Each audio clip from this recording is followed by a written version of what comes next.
Mae lonydd las yn ymestyn dros 50 milltir draws Gwynedd.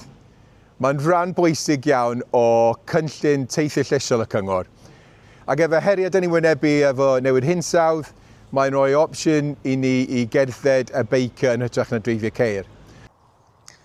Da ni'n gweld efo'r hinsawdd yn newid, bod ni'n cael fwy o law. A be mae'r glaw ma'n gwneud ydy rhoi fwy o bwysau ar y is-adeilad trafnidiaeth. So mae yna lot o waith caled i mynd i fewn jyst i rhag paratoi yr gwaith adeiladu. So beth sydd wedi digwydd yn dilyn llifogydd y gaea. Mae yna lot o ddŵr di adeiladu fyny tu ôl i'r arglawdd y llwybr fan hyn. A be mae hynna wedi gwneud ydy rhosi dŵr i cynyddu gymaint, mae wedi golchi ffwrdd hanner y llwybr. So mae yna ddau beth yn ni'n trio gyflawni.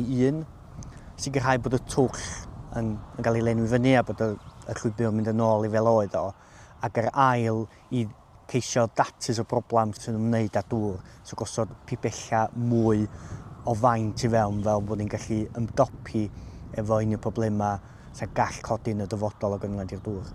Pa mae problemau fel digwyddiadau yma'n digwydd yn aml, does na ddim arian wedi cael ei neilltuo ar ei gyfer o. Felly, fel swyddogion, da ni'n aml yn gofyn allan i chwilio am yr arian fel bod ni'n gallu rhoi mesuriadau yn ei le fel bod y gwaith yma'n cael ei gyflawni. A da ni yma heddiw i gweld y llwybr yna ail agor a gobeithio fydd pobl sy'n cerdded a beicio yn medru mwynhau'r llwybr unwaith eto. Dwi'n falch iawn o weld Lôn Eifion wedi ail agor. Mae llawer iawn o waith caled wedi mynd i mewn i adfer y llwybr yma. A mae'n enghraifft gwych o sut mae cyngor yn gweithredu dros ein cymunedau.